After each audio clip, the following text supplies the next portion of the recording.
Once upon a time there was a little girl who left her home and was taken on a long journey across the ocean.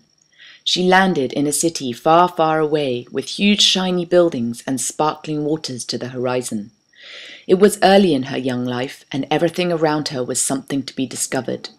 The first words out of her mouth were in a strange accent, and she developed a love of sand and snow.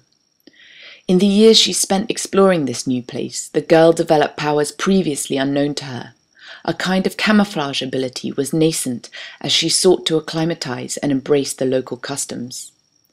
After many seasons, the girl was taken back from whence she came, and life began again in a place she did not remember. Though her powers of disguise had grown stronger as she got older, and soon she was right at home. But gradually she found herself becoming weaker when she stayed still for too long. To feed her energy she needed to move, and move she did, always nourished by the new, the different, the adventurous. From town to town, country to country, continent to continent, life was a series of parties in exotic places. But as her knowledge of the world expanded, so her dream of constant transformation turned into a nightmare. She learned how the magic machines that took her soaring into the clouds also created a gas that changed the atmosphere. Suddenly, this hero of exploration pictured herself as a supervillain who polluted the world wherever she flew with those great wings. So she did the only thing she knew how.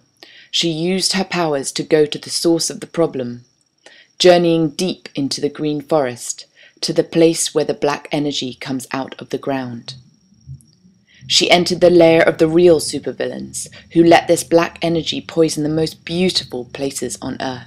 She saw flames, black lakes, leaking metal, rainbow films, and sickness everywhere.